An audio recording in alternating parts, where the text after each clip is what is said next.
This lesson deals with supplemental problem 7.7. You can find this problem in the ECE201 ebook in the Chapter 7 supplemental problem starting on page 14. A relay is a magnetically controlled switch. It's often used to open or close a switch that controls another circuit. This can provide some isolation between a very large power source and the user. A good example would be your car ignition switch. It uses a relay to connect the battery to the starter motor. I made a sketch of this circuit below here. Got a switch, a voltage source, and then a coil.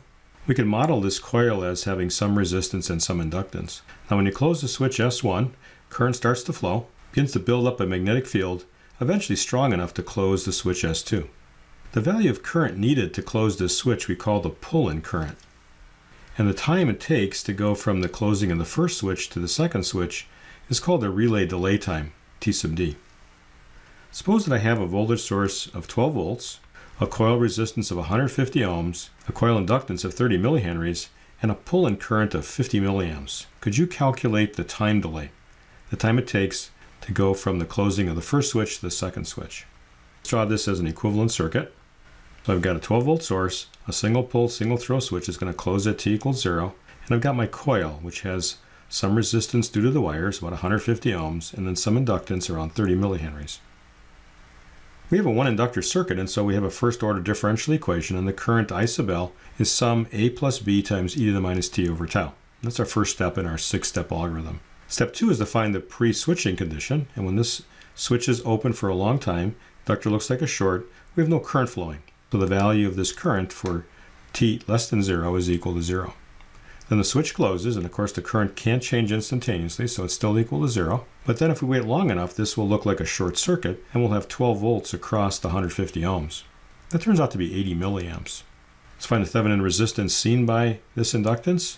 Set the 12 volt equal to 0, short this, look back, you just see the 150 ohms.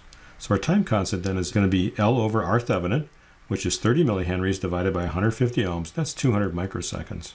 So now we can solve for our current I sub L of t. A plus B is 0. A was 80 milliamps. Then B is equal to minus 80 milliamps.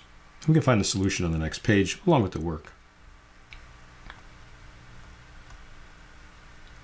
Right, we want to evaluate how long it takes this current to reach 50 milliamps. So we'll plug in T equals T sub D, and then we'll set that equal to 50 milliamps. So 80 milliamps minus 80 milli times e to the minus t sub d divided by 200 microseconds has to equal 50 milliamps.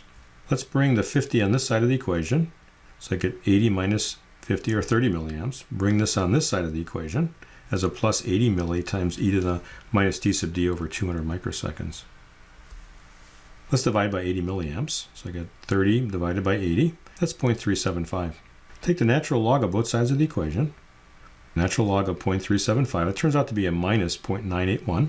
Natural log of E is just the argument, so it's minus t sub d divided by 200 microseconds. I can solve for t sub d. It's the product of 200 microseconds with 0.981. The two minus signs cancel. That's about 200 microseconds. So it took about 200 microseconds for the current to go from 0 to 50 milliamps. And now we begin to close the second switch. And this is supplemental problem 7.7.